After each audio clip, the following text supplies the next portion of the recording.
Hey, welcome to another episode here on the podcast of Inner Path Seekers. I'm Jelis Vaas, and I've founded Inner Path Seekers, which is a space for mental health support for those who feel ready to work on their mental health. It's really been created because I struggled massively in the past with my own mental health. And I mean, mental health is something, it's ongoing, right? Life is gonna throw challenges at us non-stop. And one of those challenges is grief and loss. I mean, we're all gonna lose someone at some point in our life. Yet we don't learn a lot about grief. We learn nothing actually about it, right? We don't learn how to grieve or how to be there for someone who lost a person. So, therefore, I wanted to dedicate some episodes on loss and grief. And in this episode, I'm talking with Phil Cohen, also known as the grief guy, who lost his 14-year-old son, Perry. And I'm gonna let Phil share in just a moment what happened. I really hope that if you are going through a grieving process yourself, that these episodes, the ones that we have already done on loss and grief, the ones that will come soon, and this one with Phil, that he can provide some of that support that you might be missing. Let's dive now into this episode with Phil Cohen, also known as the grief guy. Yeah, so on July 24th, 2015, so almost about 10 years ago, a little over 10 years ago, my 14-year-old son, Perry, and his close friend were last seen leaving the Jupiter Inlet, which is out of South Florida. They were on a 19-foot fishing boat. There was a really bad storm that came out of nowhere, which often happens in South Florida and coastal cities, where you'll get these storms that'll whip up and be gone within 5 minutes. One of those came through, 40-mile-an-hour winds, heavy rains. Coast Guard was notified,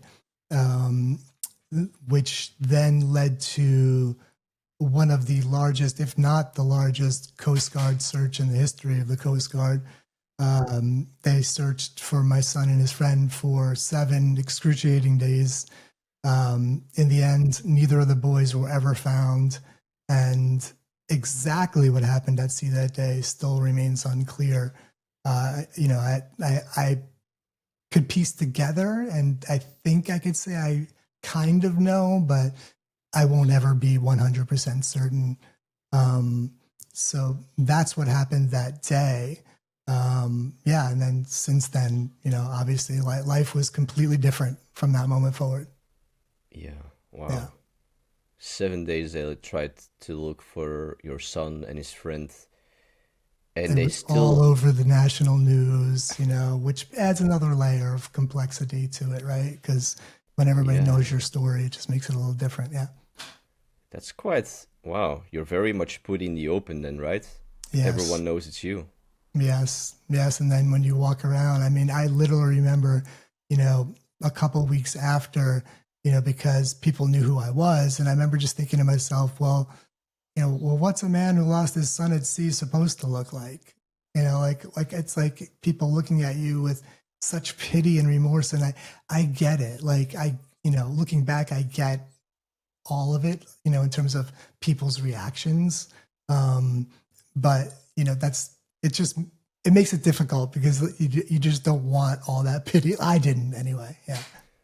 No. So it wasn't helpful what they did by being very, I don't know, sorry for what happened to you. No, it's people. Yeah, I understand. Like when I think about it, because now that with the work that I do, I often hear stories of people who've lost a loved one, and it hurts. I think, my gosh, I can't even imagine. So I get it. But yeah, it's just when you're out in the open, you could walk by somebody and wonder, if they looked sad or they looked upset, but when everybody knows why, it just adds another layer of weirdness to it, Yeah.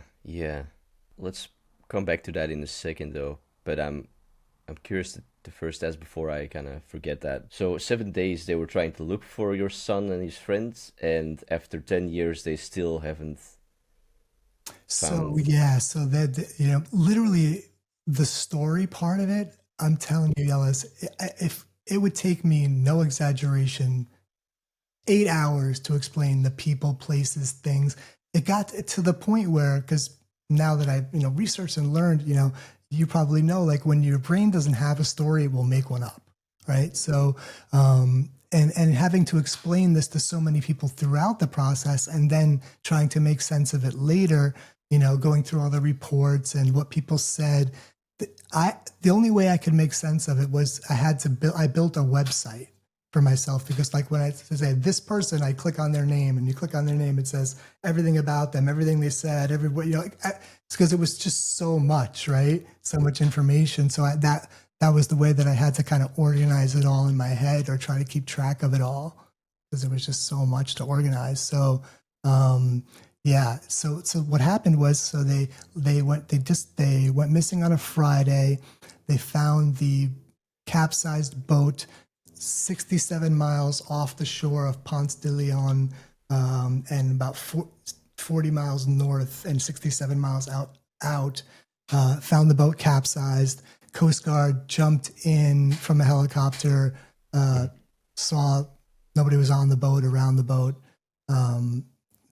They threw in what's called a tracker beacon, so that it will supposed to float with the boat, because they're in a helicopter. They can't obviously do anything with the boat at that moment, but so to be able to locate it. Somehow it didn't work. They lost the boat, found it again, lost it again. And then like 8 months later, a Norwegian shipping vessel found the boat with the other boy's cell phone on it in like this watertight compartment. And I thought there was going to be a lot more information, because there were so many unanswered questions. Turns out Apple couldn't get the information off the phone, but that's a whole nother story. Yeah. So then the boat was recovered. And so that was essentially the steps from there. So from there, neither of their bodies were ever found or anything like that. Yeah. Wow. Yeah. Yeah. It's crazy to have to think, because, I'd like to think that the boat capsized and both of them got hit in the head and they drowned quickly, but is that reality? So a parent to have to put themselves in a position where did they float until he couldn't anymore? Did he suffer? Did he get eaten by a shark? Did somebody pull him out of the water? And it could be like to have to think about your child in those types of situations is just absolute torture. Yeah, that's horrific. Yeah. That's the worst nightmare for any parent, I would say. It's literally, a cliche to say you wouldn't wish it upon your worst enemy, but you wouldn't. It's that bad. Because it's been 10 years, I know, and you're kind of telling me this very calmly, right? Yeah. I know it's been 10 years, so okay, but isn't it still very bizarre in some sense to be saying this? What happened to your son? It is, and it's just the chain of events. It was so about 6 years ago, 5 or 6 years ago, sitting with one of my buddies and talking to him about how I didn't know what to do. I'd never lost anybody before, so I had no idea what I'm supposed to do. Right, so I knew doing nothing was not smart. Obviously been through something like this. Let me go talk to somebody, right? So I actually Googled how to grieve, because I wasn't sure if I was doing it right. So, and if even now today, and this is one of the reasons why I do what I do now, is because there is no resources out there. You'll find the 5 stages, but that's like, I could take up this whole podcast talking to you about why people should not pay attention to the 5 stages. So there's not a lot of things out there, for people. So I literally tried everything. Therapy, read all the books, did workshops, went to the groups. Because grief gave me it forced me to choose. I was either going to be completely consumed by it, or I was going to educate myself. And how and when did you sort of make that call to take a step? Because I could imagine it's not like from day one that you're no. Yeah, no, God. The early days.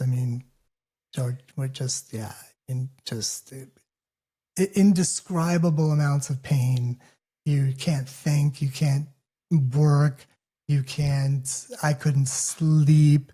Literally for weeks, when I would try to go to sleep, I was going like this. I was going,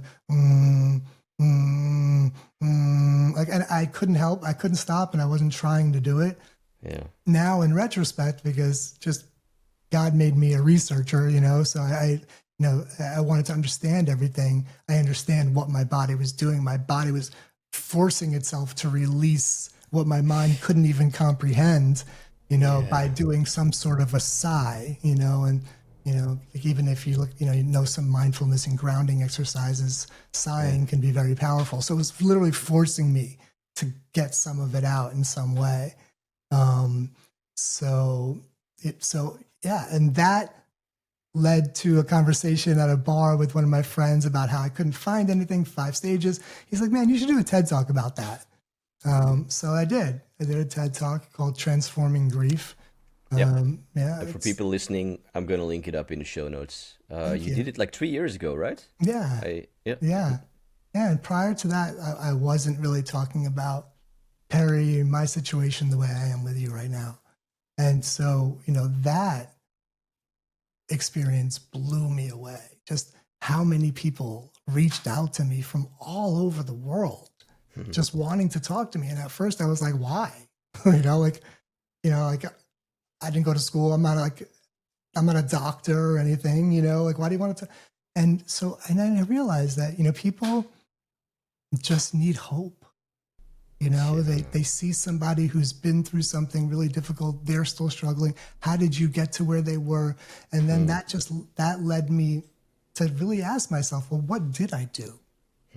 What steps did I take? And because grief affects so many parts of you, right? It affects your spirit, soul, and body. And most people say body, soul, and spirit, but I think spirit's the biggest part of us. So I start with spirit.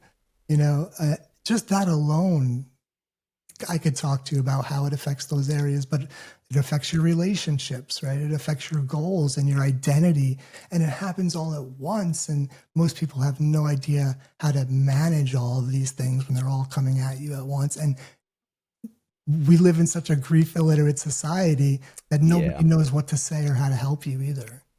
I couldn't agree more with you on that statement, which is, all the more respect to you for what has happened to you and what you are doing with it today, because, wow, you're so right. There isn't a lot of great resources on grieving, and there's a lot of, we don't get a lot of space in society to grieve.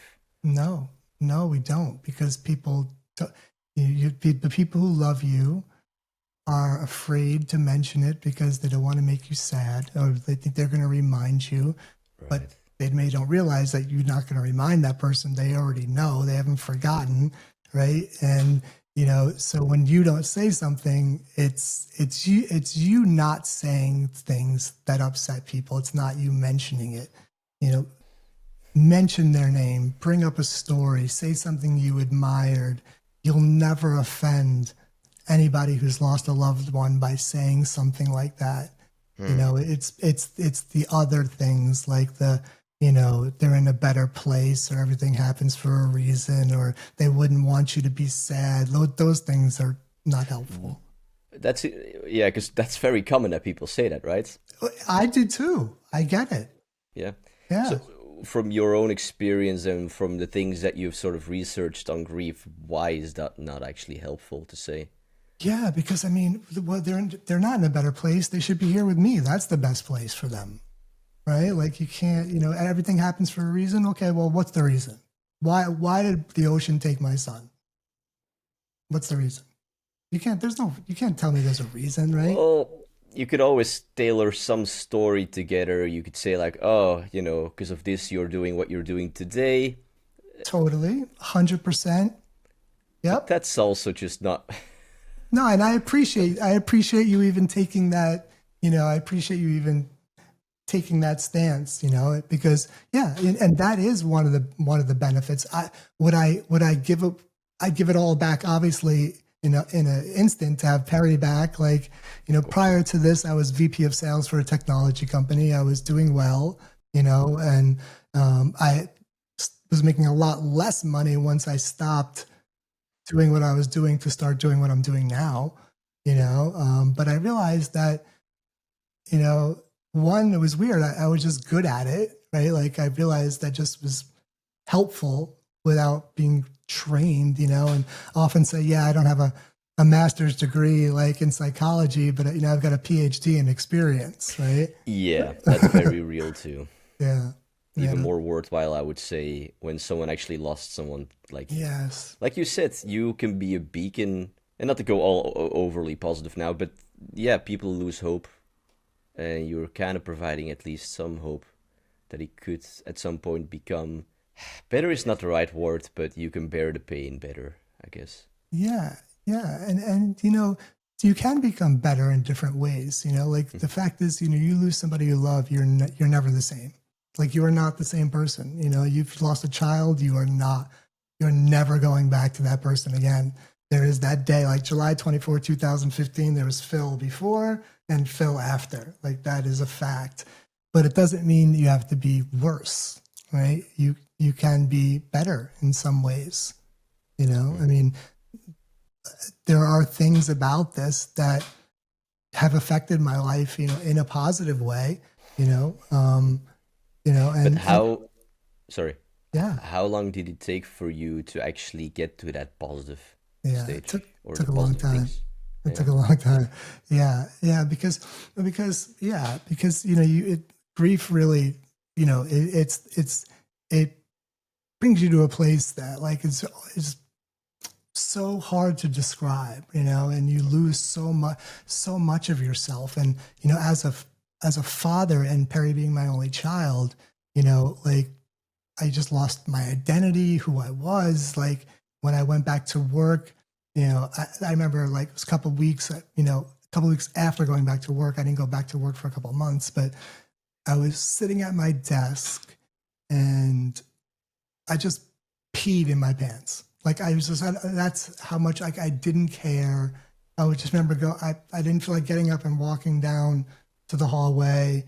I just literally just sat there and I was like, fuck it. Like just like, and let it go. And, eventually I texted a coworker and she actually was kind enough to go buy me jeans and stuff. But, I share these things because, Hmm. you know, the grief does these things to you. It does some weird stuff, and I didn't know any better. So it took a while, it wasn't, and I kind of explained this, in my TEDx talk. It wasn't until a moment I was like just on the floor, curled up in a ball, and I saw Perry, I heard Perry, and he was just like almost mad at me. He was like, get up, Dad. Like enough. Like, and, so it was a pivotal moment for me. It was like, okay, this isn't serving me. It's not serving him. It's not serving anybody around me who loves me. There is nothing good is happening from me doing this. So it's either one, just go ahead and just end it all, right? Which I would never do, but I had thought about it, Yeah. or do something, start Yeah. doing something, right? So I just started one step to the next, and yeah, it was a long How process. long, how many years was that though, when you had that sort of call from your son? Yeah, I would say that was probably about 2 years after, because at Yeah. first I just avoided it. Like I didn't face like so many people, because Yeah. you run from these things, you don't face them, they're too painful, and I didn't know how to. Yeah. Yeah. And so the first 2 years, you were living a nightmare. Yes, and I'm grateful that prior to this whole thing that I am a man of faith, so I had some um, grounding going into this, and I've always been a huge, believer in personal development. I'm a big, psychology guy. So like going into it, I knew the power of my mind and knew that I got to pay attention to this, right? Like, because it's so easy to let something like this take you down Yeah. for good. Yeah. Yeah. Yeah. It happens very easily. It's all about focus, right? It's like where focus goes, energy flows, right? Like if you continue to focus on that thing, it's just going to keep you there, right? And it's important that you do focus on that thing, right? As opposed to just avoid it. That's not what I'm saying, you know? It's you just can't live there. You Yeah. can't constantly just live there because you know, there are a lot of good things to focus on, right? Like, people like, so the fact that I know so many people that would give anything to have a child. Like, they would give up all their money, their health, just to be a mom or a dad, Hmm. to experience that, I was fortunate enough to have a child, and I got amazing 14 and a half years with him, like some insane amounts of memories that most people never get with their kid. You know, I know that I will see Perry again. I do believe that. That's my belief. People choose what they believe. Yeah. So, it's like, what a blessing, to be able to have that. Right. So I could choose to focus on all of the parts of me that died with Perry that day. I could choose to focus on those things, and sometimes I do, or I can choose to focus on all of the parts of him that he left in me, Yeah. and I choose to focus on those things because it is a choice. For someone who just lost a person right now, or that's a tough thing to hear. I could Yeah. imagine Yeah. that No. it's a So, choice. But I'm not saying that I don't agree. But in the beginning, I don't think it might feel like that you have a choice, that you're just going to be miserable forever. yeah, for sure. It's true. In the beginning, it's don't even pay it. You just lost somebody, this is what I say. One, people say there is no right or wrong way to grieve. I disagree. I Okay. think there is a wrong way to grieve, and that is if you're harming yourself or somebody else in some way. So if you're like, doing drugs or doing drinking too much, if you got to do drugs in the beginning or whatever, like do whatever you got to do. And It's about like it's no about surviving in rules, the beginning, maybe. totally, Yeah. 100% Mm. survival. As long as it's like, you're not, completely off the rails. Yeah. Yeah. So like, don't pay attention to anything I'm saying. Like, dude, in the beginning, you just have to do what you got to do. Yeah. Yeah.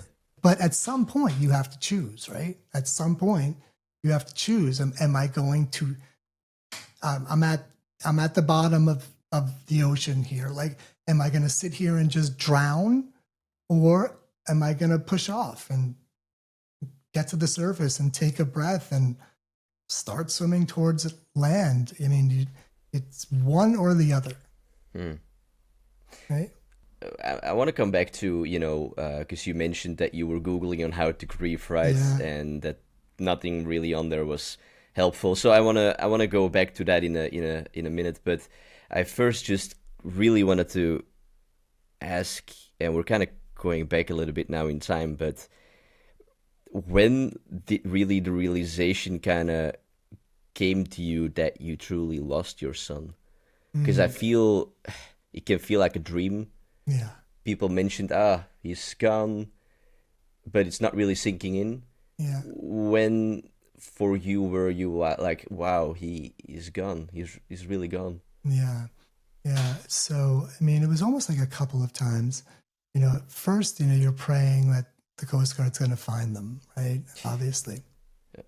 Uh, so, and in this process, so when somebody goes missing, and it happens all the time, and like surfers, wakeboarders, or like paddleboarder, like it happens all the time, right?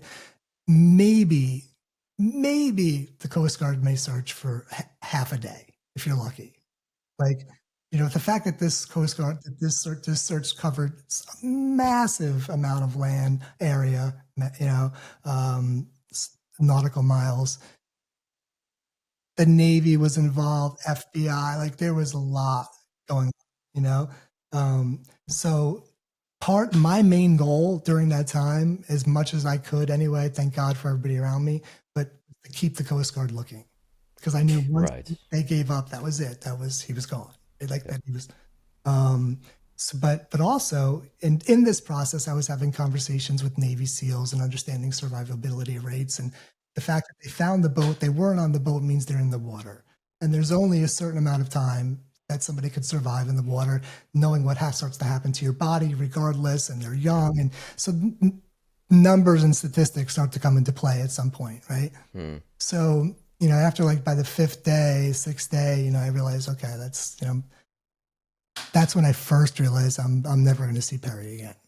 Yeah, that was, and then the Coast Guard officially calling off the search, that's when, it still wasn't 100% real, because and I can't really put my finger on the moment where it was like, okay, it's because it was just a lot of, numbness,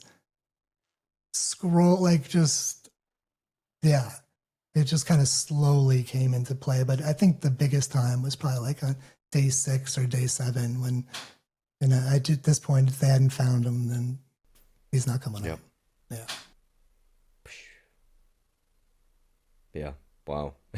This makes me quiet to hear something like this. I think in the email I sent, I also mentioned that I lost my dad when I was young. I was 4 years old. But I'm often thinking about my mom, actually, because I have memories of when I was 4 and the cops came in and they mentioned it, and I know full well that whole day, even though that I was 4. I mean, full well. I know very detailed moments out of it. But I'm always just picturing my mom in her bed where her partner always was next to, then waking up and not seeing that person next to you. That breaks my heart whenever I think about that. So I'm now also just putting myself in your shoes, and I'm like, wow, how do you do that? It's people ask me that all the time, like, and in the beginning, you're so strong. How you haven't? I mean, you don't have a choice. You do have a choice, right? But like I said, I'm thankful for at least the foundation of knowledge I had going into it. And here's the thing, man. I'll tell you, you come to realize now it's 10 years later, and now looking back on all this, and if there. So I just made a tribute video for Perry. It was on the 10th anniversary, right? And I set up my camera and I just started talking, and then I had to edit it, right? And I used pictures I hadn't looked at in a long time and put music on it. And bro, let me tell you something. Like I had a towel on my lap. I mean, there was snot. Like I couldn't even see my computer, like through the tears, like lit. And a couple times I'm like, I just don't want to do this anymore. It's too painful. Like I did, but I knew that I had to. And I hadn't cried like that in a while, like that, like full on sobbing, like, and all of those things are so good though. As painful as they are so helpful in the process of doing that. And I learned that early on, thankfully, from my brother. It was like almost like 2 weeks after Perry was gone. My family was there. My brothers came in, and my parents live right on the ocean. And I was sitting down living with my brother and my father, and my older brother looked at me and goes, "Hey man, let's go in the ocean." And I was like, what? Like, are you freaking kidding me? You want me to go in the same place that just took my son? Like, and knowing my brother, like I was like, I know what you're trying to do. Like I know you're trying to like cause some healing moment for all of us or whatever. Like, and I got pissed, and, but then I heard Perry and he was just like, come on, Dad, like, don't be like that, and I was like, all right, so we all went, and man, I just lost it. Like I was hysterical. My brothers, my father, wow. They had to hold me up. And then, right after that, I remember thinking, like, something about that felt good. As much pain as I was in, like, that was like the first almost like, wow. And that kind of taught me, like, running from it is not the answer. Mm-hmm. Yeah. It's not a good long-term solution. Yeah. It's it's an impossible long-term solution. It's going to destroy you. It will right? find its way out. Yeah, it will come out in your body through sickness, disease, pain. It will come out through emotionally. You'll start breaking relationships, or spiritually. where you just curse God, curse everything. It will find its way out. Yeah, Hmm. yeah. Would you agree with the following? I personally feel like that there's no real thing as completely like moving on. Uh, this is just me, right? But I feel like you just learn to live better with the pain of who you lost, right? Yes. Because you said that you were editing that video, right, and that so many tears were coming down. If you would say like that you truly moved on, then that shouldn't have happened, you could say. But I don't like if I No. talk about my dad with my sister, Yeah. man, it's emotional every time. Yeah. It's almost like you almost want it to be in some weird way. I don't know. Like, it's Yep. like, no, there is no moving on. And, words matter, right? Because even when somebody says to me, I'm just having a hard time moving on, like, Hmm. there is no moving on, right? It really, the word I use is integration. It's about learning how to integrate I grief like that. into these parts of your life, and Yeah. there's so many, like your health, and you know a lot of people I work with are people who've lost children, right? So how to deal with that, and how do you deal with when somebody says, how many kids do you have? What did you say? Like, you don't even think about these things, right? Like, there's so many weird things that come up too, and then of Yeah. course all the stupid things people say and all that stuff. Yeah. Yeah. People try, right? But Yeah. we just don't really know how to sometimes do the right thing or to say the right words. And yeah, Totally. I give a lot of grace in that area. Yeah. that's quite admirable of you because I could imagine, yeah, quite some people would freak out in a way when someone asks them like, "Oh, how many children do you have?" And you Yeah. lost them, Yeah. Well, if one of somebody who them. doesn't know too, right? Like, and it's funny because, so Perry's mom, we were divorced when he was 2. So, but I've since remarried. We've been married about 6 years, and oftentimes we'll go out to dinner with people like that I haven't met or whatever, new people, and they'll say, do you guys have any kids? You know, Mm. and almost I almost never say no. Depends on the situation. Like, I'm like, I don't like this person, that, whatever it is. But, but I almost like, I feel like I always say yes. And they say, well, how old? And I'll say, he's forever 14 and a half. And you'll see, that the wheels turn, and then they have no idea what to say, and I get it. I get it. And my wife's really seen this, because she knows, and how people have no idea how to react to something like that. They just don't know what to say. What do you say? You know? Yeah. Yeah. you What do you know? say exactly? I get it, yes, Yeah. but it's just, yeah. So I always honor Perry. Like, I always feel the need to say, because it's true, I will always have a son. So when somebody says, how many kids you have, that's what I say. If they ask me, I say that, and then I go from there if they want to, depending on the situation. Yeah. I know someone who also lost her child, and Sorry. I'm gonna suggest that actually to her in a way that that could be a good approach to still honor that you have a child, but even though that they're not physically here anymore. Um, Yeah. That's, people yeah. do what's best for them. Like, there's, in the Bible it says, don't cast your pearls among swine, right? So, you don't have to share everything with everybody. You don't have to tell. It's, if somebody, and what happens when you lose a child, and when you lose anybody, but I think especially a child, nobody Mm. talks to you about them.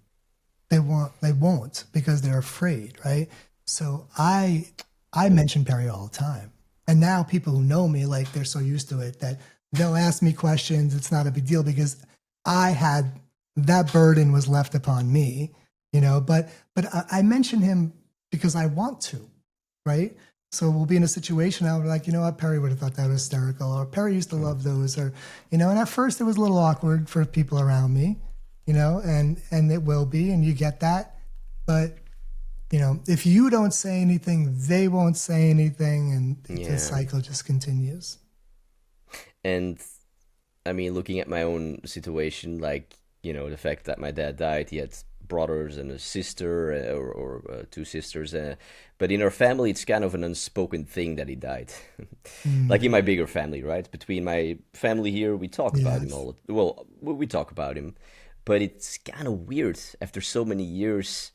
There's a Yeah. lot of tension. So that's incredible that you're actually, yeah, bringing up his name, because I think it normalizes in a way, right, what happened, Yeah. and that's very healthy, I Yeah. think.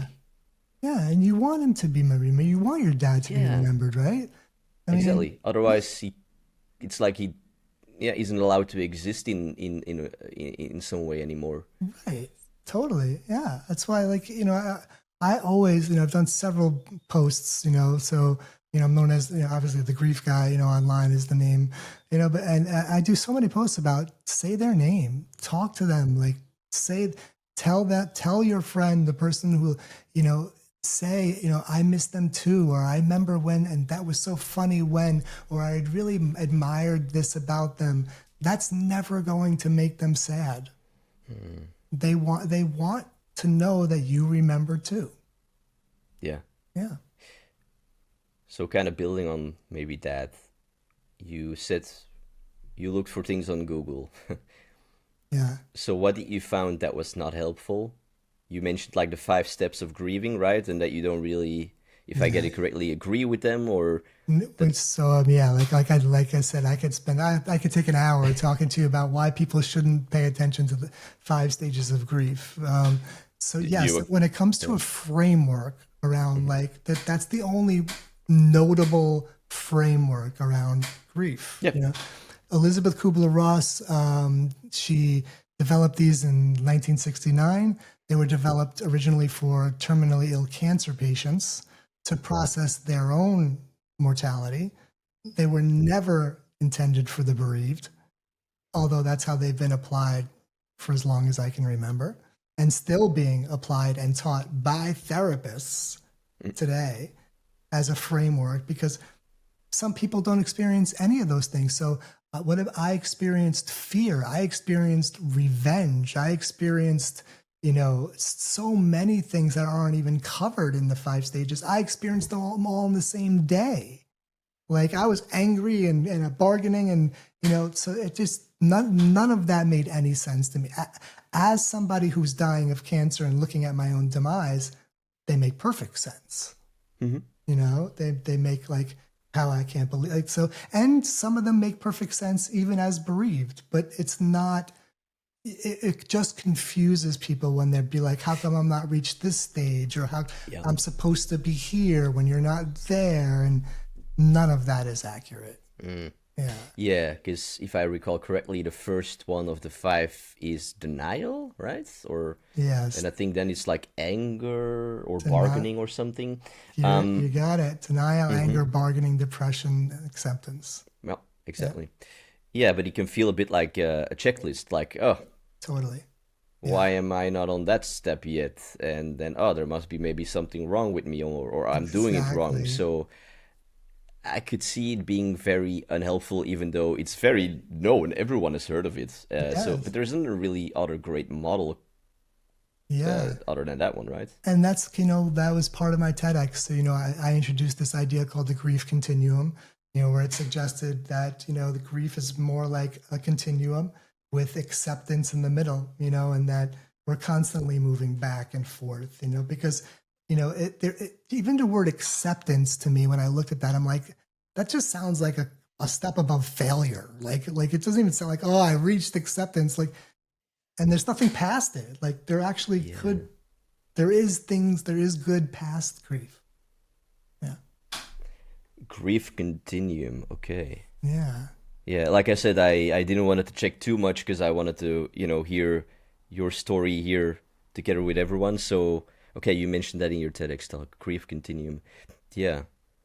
And acceptance is somewhere in the middle, you just said. Yeah, because like, everything and when some people, let's say their first reaction is anger, which Uh-huh. would be below acceptance. And that could be, but for some people, for me, I wasn't angry, I was scared.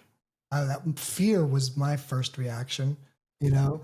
And I didn't go through the stages that way, and like I said, eventually I experienced things that were positive, right? Like there are positive, like, most, if you look at mental health today on a scale, let's say of like on a continuum, let's say -5 is the worst, 0 is like you're normal, +5 is like I'm thriving, right?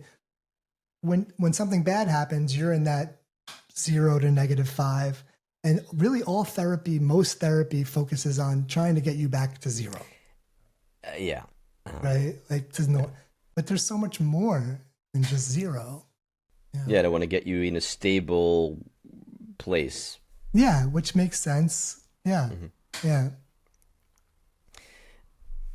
And what have you found? Because I know that you started to work with people. I mean, you talked about it already a bit, right? You work with people today, and correct me if I'm getting anything wrong, right? Yeah. But also lost someone, right? How does that look actually? Like I checked the website, I checked your website, right? I saw that you got workshops. Yeah. But what else, or how do you help Yeah. people going through some similar kind of journey Yeah. of losing someone? So, after my TEDx talk, like I said, mentioned, so many people started reaching out to me, and I just started talking to people. I wasn't like charging anything. I just wanted to have the conversation. People reached out, they were touched. And, and then I started to realize some patterns, and then I started to talking to people. I started to realize I'm really good at some of this stuff, even though I wasn't trained on it. Right. And again, wasn't charging anybody anything. Um, then because of the TEDx, some people invited me to speak. So I got some paid speaking opportunities, and I realized, I made the transition, like I felt called, and, you know, one of my mentors in making this transition said something to me, that I'll never forget. He said, "We are always most powerfully positioned to Hmm. serve the person that we once were." So, Mm. like anybody who's listening to this now, like you've been through something, right? Yeah. Something hard, probably. You've learned some lessons. There are people out there that could probably benefit from those lessons, And I learned that just by sharing my story. I wasn't trying to become a grief coach or any of that when I did this TEDx talk. It was purely Yeah. sharing my story. Yeah. So, so now what I found is that even I started out doing, individual sessions with people because I didn't know what to do, And then, so what I found is that you can't do this in 2 or 3 sessions. It really can't even do it in 12, but at least 12 sessions, because grief affects so many areas of your life, right? Like I said, just your health, your relationships, your goals, your identity. And most people don't know how to deal with it because there's so many things, they're all happening at once. So they just Yeah. kind of just drown out from it or It's numb out, chaos. or they don't know what to do. So what I've done is I developed a workshop called The Inner Garden, and it takes grief and compares it to, a metaphor that we all know, a garden. So in your inner garden, the soil is your health. So that's going to be your mind, body, and spirit.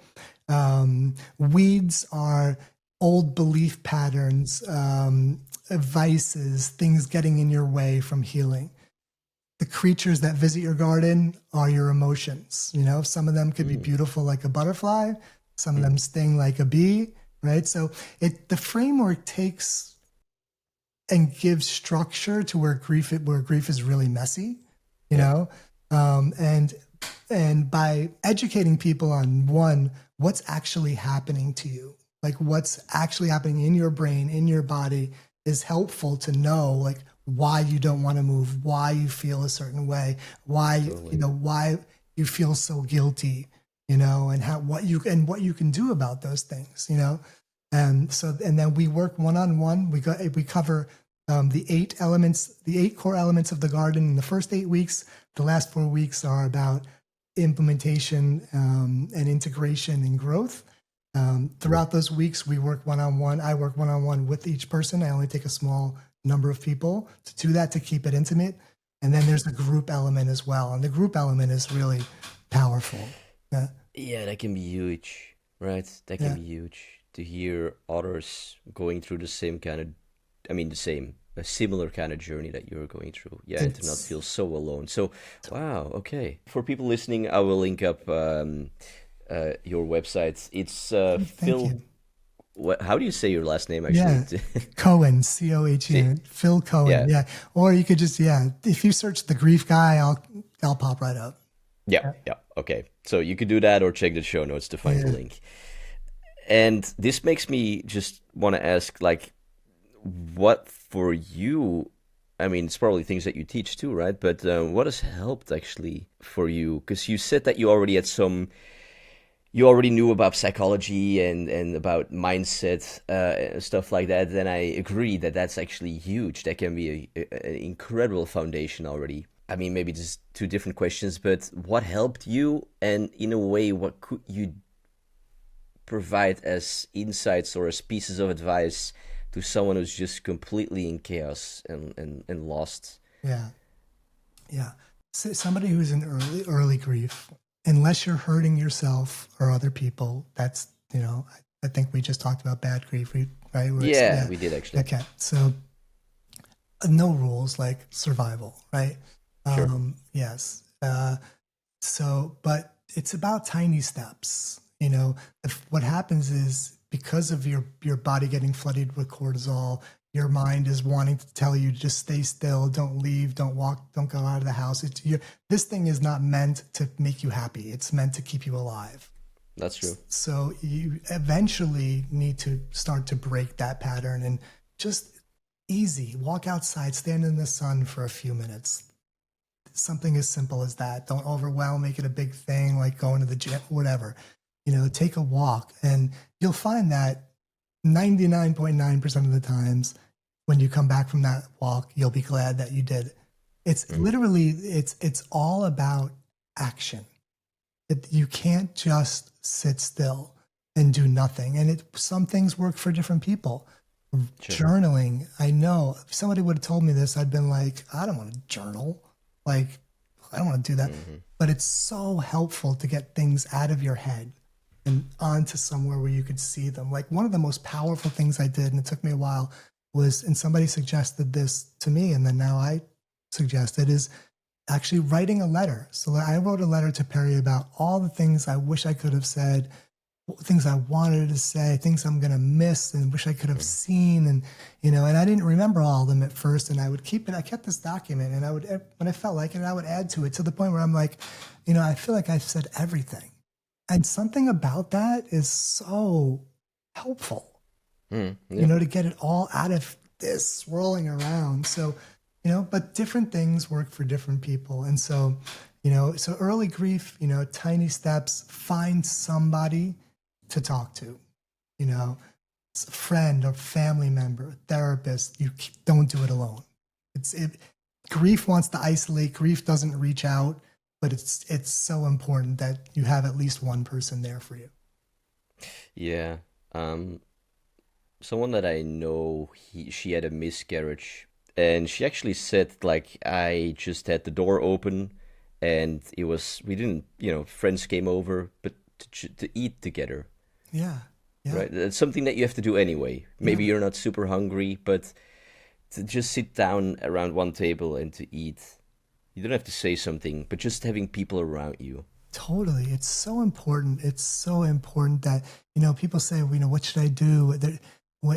There is nothing that there are things you can do, but don't ask the person, right? Like don't say, let me know how I can help you, because they won't let you know, right? You have to be proactive in that way. You can't leave the burden. They're already suffering. You can't leave the burden of them trying to figure out how you can help them, on them. But just be there and not trying to fix it, not trying to pull them out of it. Just sit there with them in the rubble, in the pain. And that is the best thing that you could do for somebody who's in that situation. There isn't much more you can do unless, like I say, you see it. So like questions I might ask or be like, what's been really difficult for you lately? Is it just getting out of bed? Is it taking the dog for a walk? Is it picking up the kids? Like, figure out and be observant of where you can help these people, and then just help somebody in that way, and then just help them. But the biggest thing you could do is be there. Yeah, it's not about saying the right thing. It's just about being, again, like you said, present. Yeah, there is Uh, no right thing.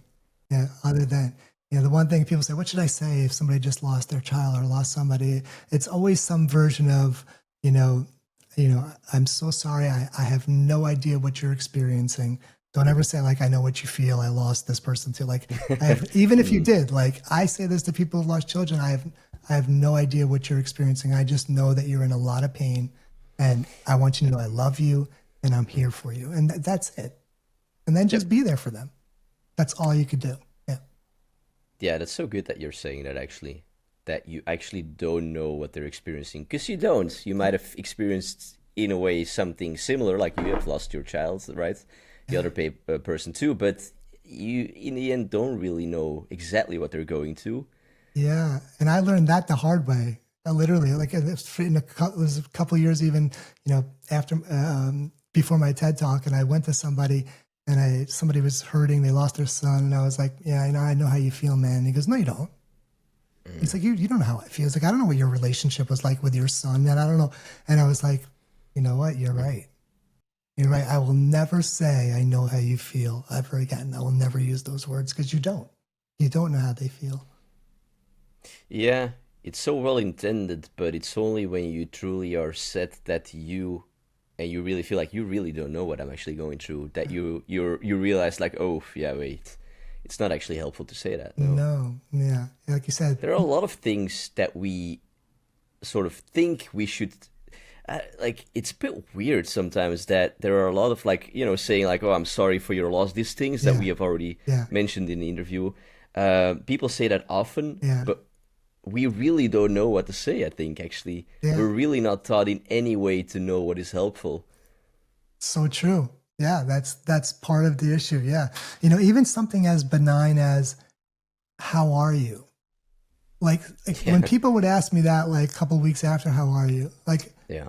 part of me was like, I don't know if I'm allowed to curse on here, but I was, Ah, sure. I'd be like, part of me would literally was like, "Why the fuck do you think I am? Like, why would you ask me that question?" And I don't want to say I'm a wreck, like, and I'm not going to go, "I'm fine."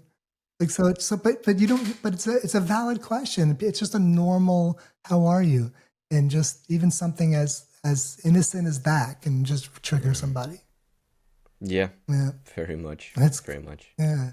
Oh yeah, one thing that I just wanted to say, just on you just don't underestimate how much just being present, uh, how helpful that can be. Because my mom, when she just lost her dad, the most helpful thing that people did for her, it was like a guy. He just came indoors, gave her a hug, and that was it, and he Yeah. left. That was the most memorable thing that she was like, that was so helpful. He didn't say anything. He Yes. just gave her a hug. And sometimes unspoken words are louder than words. And I think that, yeah, that's quite powerful. So don't underestimate, yeah, something I like don't that. know. It's so there's a Jewish tradition called Shiva. So it's 7 days essentially where people sit on the ground and they're mourning. They cover all their windows. People bring them food, but there's rules to this whole thing. One is, before you go in, you cleanse yourself, and that kind of represents like take a moment to think, okay, I'm about to walk into a house, somebody's lost somebody. Let me not say anything stupid. Like, Yeah. let me be aware of the situation you're approaching, right? That's part of the ritual. And you are not allowed to speak to that person, the bereaved, unless they speak to you first, right? Mm. And it's just about being there with them and for them. And there's so like this whole process, like, I mean, it's such like, and then at the end of 7 days, they take this, ceremonial walk outside, kind of representing like, okay, this is me coming out of it, even though I know it's not, doesn't happen like that. It's just ceremonial, but it's a beautiful thing when you think about it because the way Yeah. we do it, people come to the funeral and it's they say nice things. They're there maybe for a couple of days, and then you're gone. They're gone, like Exactly. back to their own lives. Um, Yeah. but there's just something about the process, and that I think we can all learn from as you were. Oh, Yeah, so much, right? yeah, It's the community that's carrying you through the grief or with the grief that you're experiencing, and that's so beautiful, actually. Yeah, we really, in Western world, a lot of us, grieve alone so much. So Yeah, it's unfortunate. it is. Yeah. Is there some kind of last pieces of advice to anyone listening who lost a person in their life that you feel a lot of people don't know on grief and, in a way, like moving on? Moving on is actually not a nice thing, I think, to say. Yeah. Words matter. So Yeah. I'm taking that word back. Yeah. I would say so. There's so many things because it really, it depends on so many different factors, right? Like who the person lost. But let's just say, in general, I would say, no matter how barren, dead, dry things may feel right now, I promise you something is growing underground. And the biggest and smartest thing that you can do is taking some sort of small actions to tend to those parts of your own inner garden, not letting them decay, not letting them get filled with weeds. So take the time, to talk to your body, to listen to your body. If it's been years and nothing has changed, I would say that if it's been years, that you should definitely talk to somebody, because yes, the pain will always be some sort of pain. There's no doubt. There's always some sort of pain, but there are things that you can do to help you integrate grief into different parts of your life. So I would say, so if you've tried therapy and that didn't work, if you tried the groups and that didn't work, the books that didn't work, I get it. I went through that same thing. I would say if it's not me, reach out to somebody. There are people that can help guide you through this. Yeah. Yeah. Mm-hmm. Yeah, and it's always worth to just try, right? If you feel so hopeless, just try to just send that message to Phil or to someone that you know, or to try therapy, because it's always like a piece of advice that is often said for a reason, right? Like, go to therapy. I always say to myself, as long as there's options, there is a possibility of hope. It's always a possibility of hope. The fact is, we were designed. I mean, we physically can make it through this. I mean, like, we've been losing people, and people have been losing children for, depending on your belief, for at least thousands of years, right? Like, you can make it through this. Like, it's just, the question is how, right? Like, what steps do I take? So, and that's where the lack of resources comes in, unfortunately. But that's what I'm working so hard to change. Yeah. So, yeah. so much. I appreciate it. Yeah, thank you, Phil, for sharing, some parts of your story and of your son, for everything that you're doing. Because, I mean, for people listening, again, check the show notes to find your website, the TEDx talk and everything that was mentioned in this interview. But yeah, I am grateful that you are doing something with this pain. Yeah. You're turning into something more than pain alone, right? You're turning it into meaning. Absolutely. And that's huge. Yes. Thank you. So very grateful for that. Yes. Thank you so much. I really appreciate it. All right, and that concludes this conversation with Phil Cohen, also known as the Grief Guy.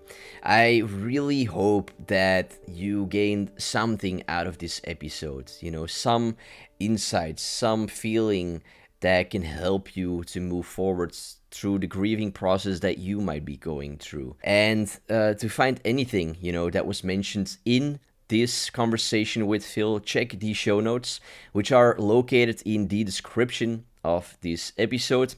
Or you can also go to the ipsproject.com/podcasts and search for Phil to find the show notes. If you feel like you gained something out of this episode or out of any other episodes that you've listened to, leaving a rating and a review on whichever platform that you are using to listen to the podcast here would mean so much to me.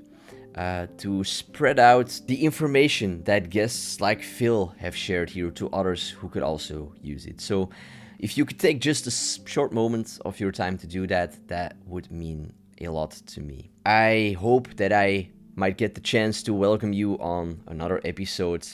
Until then, this is Jellis Vaas, signing off. Bye.